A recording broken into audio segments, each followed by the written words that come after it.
اگر اللہ کسی کو اپنا بیٹا بنانا چاہتا تو اپنی مخلوق میں سے جس کو چاہتا منتخب کر لیتا۔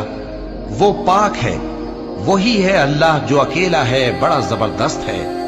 اسی نے آسمانوں اور زمین کو تدبیر کے ساتھ پیدا کیا ہے، اور وہی رات کو دن پر لپیٹتا اور دن کو رات پر لپیٹتا ہے، اور اسی نے سورج اور چاند کو کام میں لگا رکھا ہے، سب ایک وقت مقرر تک چلتے رہیں گے۔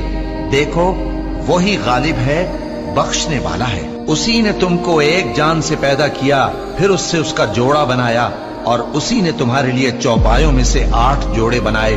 وہی تم کو تمہاری ماؤں کے پیٹ میں پہلے ایک طرح پھر دوسری طرح 3 اندھیروں میں بناتا ہے۔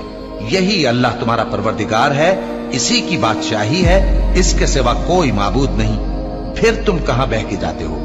اگر ناشکری کرو گے تو اللہ تم سے بے نیاز ہے، اور وہ اپنے بندوں سے ناشکری پسند نہیں کرتا، اور اگر شکر کرو گے تو وہ اس کو تمہارے لیے پسند کرتا ہے، اور کوئی بوجھ اٹھانے والا دوسرے کا بوجھ نہیں اٹھائے گا۔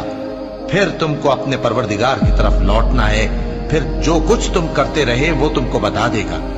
وہ تو دلوں کی پوشیدہ باتوں تک سے آگاہ ہے۔